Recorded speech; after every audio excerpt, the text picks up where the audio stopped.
Marley was dead.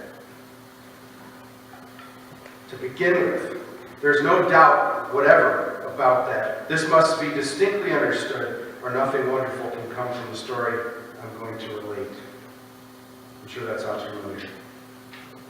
The opening lines to A Christmas Carol by Charles Dickens.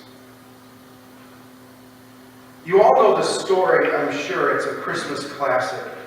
It's been made into numerous movies and plays, TV shows. Its theme and ideas have been used in countless episodes of other shows.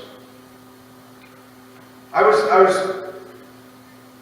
was interesting to find out that when that story was first published, it took him 6 weeks to write it. And when it first came out, it actually changed the culture of England.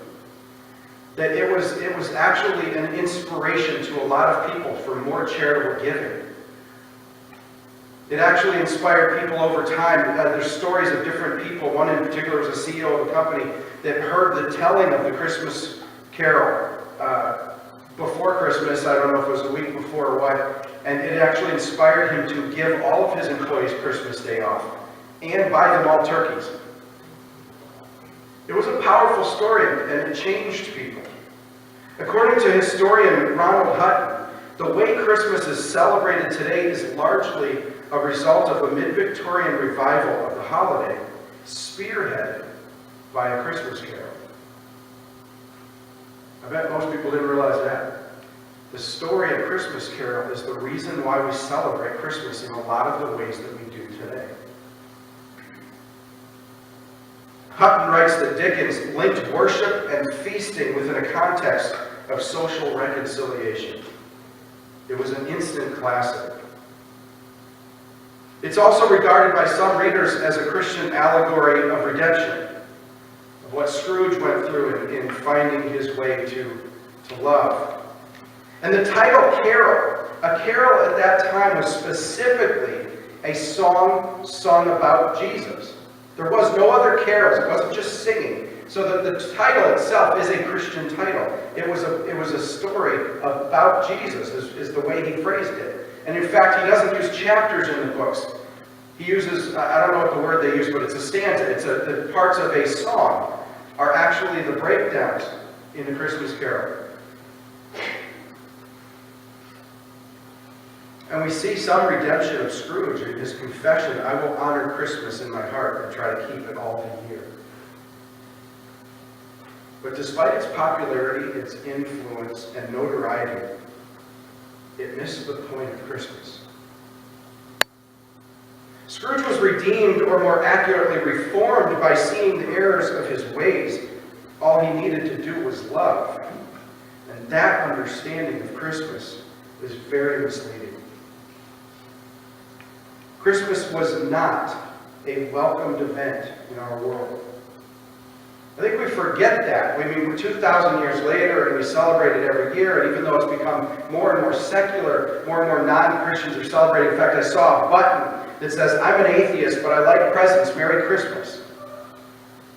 I mean, people are celebrating it just for the nativity, or the activity, the gatherings, the presence of it, even though they don't know what it's all about. It was not a welcomed event.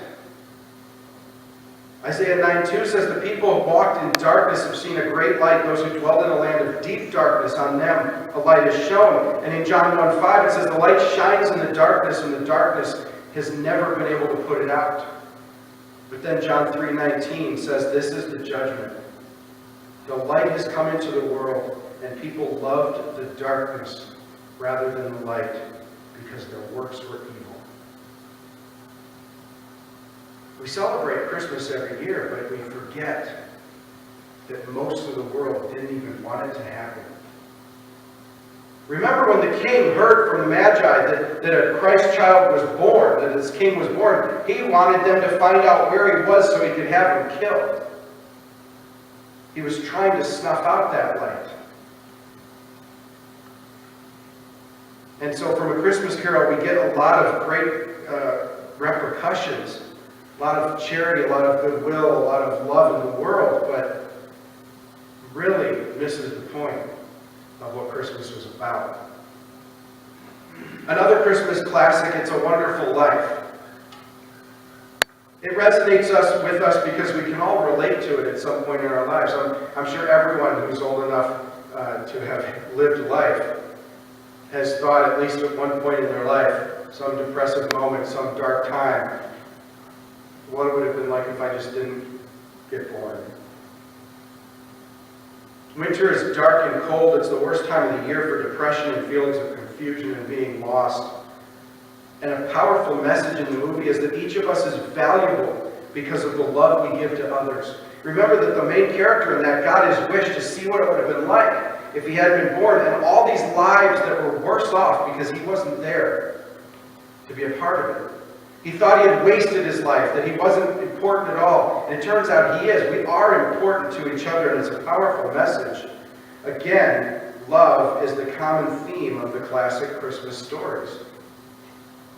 And that understanding of Christmas is very misleading. That's why we get so much in our secular world today about how Jesus was about love. And I love Jesus, but I hate the church because they're so condemning and they're so opposed to everything. But I'd follow Jesus. No, they wouldn't. Because the church is a reflection of Jesus, even with all of our faults, even with so many legalists and so many hypocrites and so many people that are condemning and don't see the true nature of what Christ called us to. Even with all of that in our way, the church is still a representation of Christ. For the most part, churches and denominations teach and follow what Jesus told us to. The world doesn't love Jesus. What they've done is they've gotten a fake Jesus in their mind. There's a different Christ that's just a baby that loves people. Christmas is just about loving each other, about goodwill towards men. And if that's all it is, then they get this wrong picture of Jesus, and they think the church has just gotten it all wrong. As valuable as we are, as much as we may influence the lives of those around us, only one life would have ended our world if he had never been born. Paul in 2 Corinthians 9:15 expresses it well.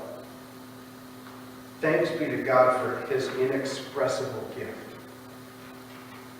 2 Corinthians 9:15. Now, if you know 2 Corinthians 9, you know that's the last verse of the chapter. But we had a movie night this Friday. And watching The Lion, the Witch, and the Wardrobe Friday gave me some insight. I'm watching the movie from the back row, eating my sub. And you all know the scene. I'm sure you've all seen the movie. Aslan surrenders himself in place of Edmund and is killed by the witch. And the two girls are around him, they're crying, and then when they start to go away, the stone table breaks and Aslan's gone, and then he shows up alive again. And Aslan says to the girls after his resurrection, though the witch knew the deep magic, there is a magic deeper still which she did not know. Her knowledge goes back only to the dawn of time, but if she could have looked a little further back into the stillness and the darkness before time dawned, she would have read a different incantation. She would have known that when a willing victim who has committed no treachery was killed in a traitor's stead, the table would crack and death itself would start working backwards. So maybe this morning we'll work our way backwards through 2 Corinthians 9. And just maybe see something that wasn't there before too. Take a phrase from Beauty and the Beast. It's an interesting thing to think about, and so let's suspend anybody who might be out here questioning why we would read them backwards and then we're taking it out of context. I want you to hear something that happens when 2 Corinthians 9, it goes backwards. Consider, as I read 14, 13, and 12, that the you Paul is speaking to is not us, as we know from reading it forward. He's speaking about us, being charitable, being giving. But think about it as if Paul is saying this statement This thanks be to God for his inexpressible gift. And then he turns and almost prophetically, although it's already happened, he looks back to Jesus and speaks to him. And says, while they long for you and pray for you, because of the surpassing grace of God upon you, by their approval of this service, they will glorify God because of your submission that comes from your confession of the gospel of Christ and the generosity of your contribution for them and for all others. For the ministry of this service is not only supplying the needs of the saints, but is also overflowing in many thanksgiving to God. Can you see it? The faithful longed for the coming of the Messiah and prayed for it because the grace of God would be upon him. But they didn't know. They didn't understand what they were longing for and praying for was not going to be what they were expecting.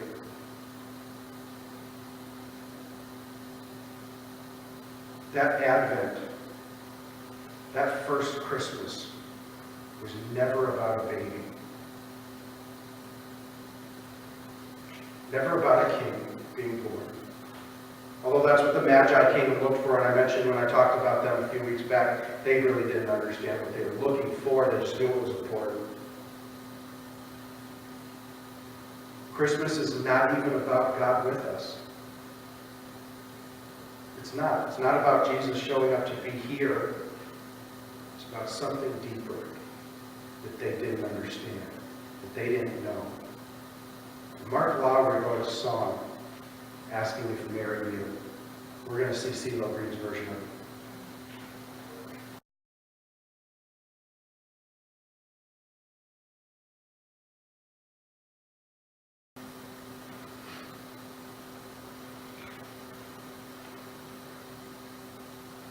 This is the true meaning of Christmas. It's what Jesus came to do that redeems us and renews us. Not simply our understanding the errors of our ways, as Scrooge did. It's God's love that gives our lives value, not the love we give others. Jesus gave up his godness for a time. Can you go one more slide? This is going to progress. He gave up his comfort, and he gave up his life in service to the Father to rescue us.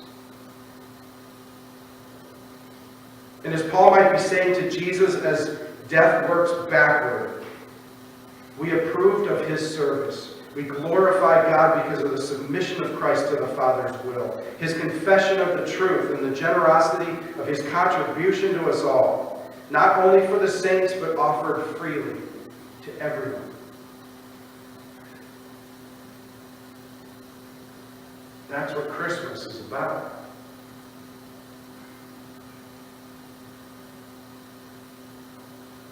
You're all aware of how 2 Corinthians 9, 6 and 7 reads forward. You may not know the reference, but you do know it. But listen to it backwards in light of what we've just been thinking about. Each one must give as he has decided in his heart, not reluctantly or under compulsion, for God loves a cheerful giver. Jesus is the great example of a cheerful giver. Not at all reluctantly. From the moment he was born to the moment he died, he was planning to do it.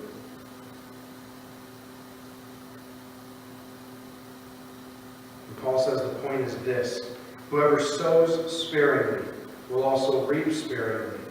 Whoever sows bountifully will also reap bountifully. Jesus knew this. God knows this. And so he tells us that his word will not return to him void. In the Old Testament, before Jesus ever came to the planet, God said, I know how this goes. I know what's supposed to happen. And I tell you that nothing that I purpose will fail to come to pass. There's an amazing insight into God to know that He gave us free will, that we can do anything that we want on this planet, and so much of the world does. So much of it is selfish, so much of it is sinful, so much goes the wrong way. And yet God said, in the midst of all of that, you can't screw up my plan. We can't do it. He is a God so much bigger than that. And from before Christ even showed up, He said, my word will not return to me void. And then Jesus came into our world at a moment, and it's that moment that we celebrate at Christmas. But it's not about that. That's just the beginning. The beginning of a life that showed us a better way to live. A life that commanded us to live better. A life that sacrificed everything, all the time, to do the will of the Father. And one of the things I want to say that I'm very proud of about this church is when we decided that we're going to help with Peace Neighborhood. The revitalization team, when we got the sign up together, we had talked to them and got it all worked out. Our goal was 6 of us, at least 6 of us in a church of 25 or so, would be able to take the time to go out and be a part of that, to get through the service. And 12 signed up. Which is almost half of our congregation. Now, I know that statistics change as the numbers grow, but if a church of 300 and 150 went out to volunteer for something, it just wouldn't happen.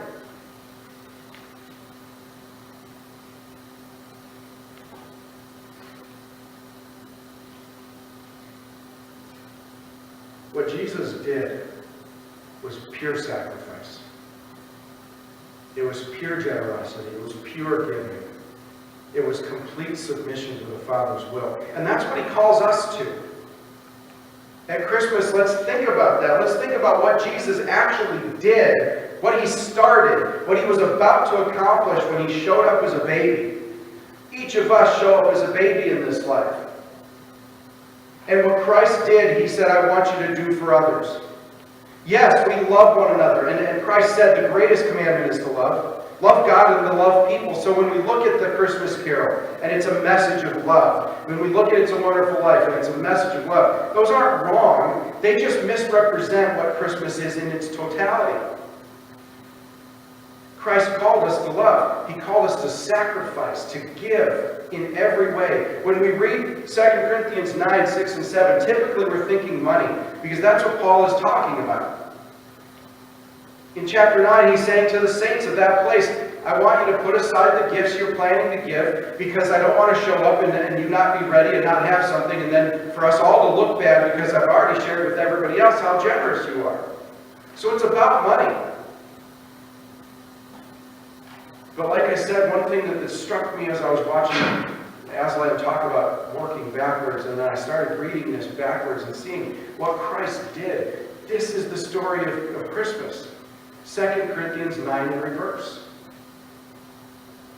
It was an act of service that Christ gave to His Father. And then when He was about ready to go back into heaven after His resurrection, He said, you need to do what I've done.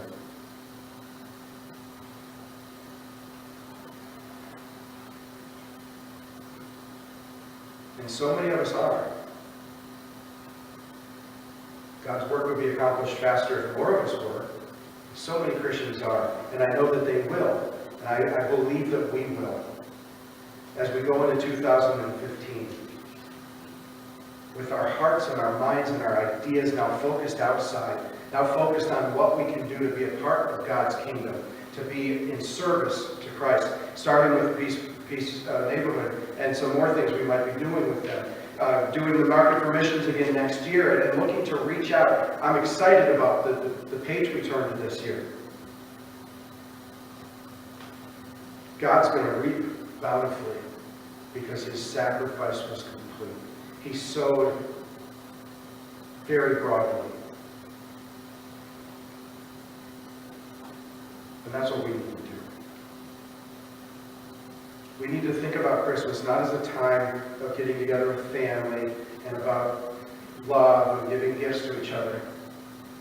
But we need to remember what it's about, what Christ was willing to give up, what he did give up for us, and say, that's what I'm going to remember. I'm going to celebrate that I'm called to give everything that God asked me to give.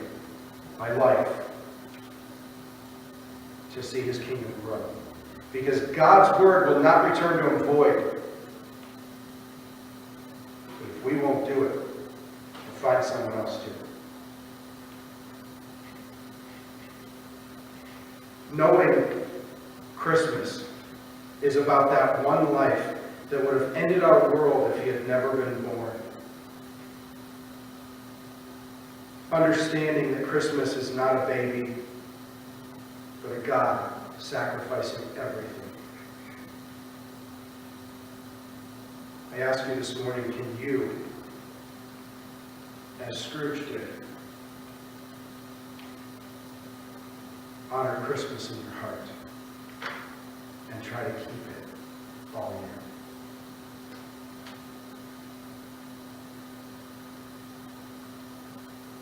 Because whatever we're willing to give, however much we're willing to serve, Christ has already done so much more for you. I love Peanuts. I love Charlie Brown. And the Christmas special for Charlie Brown is my favorite Charlie Brown ever. I even have the nativity scene in little figures in my office downstairs. And I've played it a couple of times here since I've been here, and I'll probably do it more, where Linus gets up on stage and tells Charlie Brown what Christmas is all about. He doesn't. He really doesn't tell him what it's all about. He just tells him what happened. He reads Luke, and it's a powerful story, and the shepherds were watching their flocks, and the angels came, and they were sore afraid, and they said, "Behold, I bring you good news of great joy. Christ is born." What the great news of Christmas was that was announced to those shepherds was not that a baby was born, but that God's work was beginning. Jesus' job was starting. It was his first day on the job. And he was going to accomplish great things.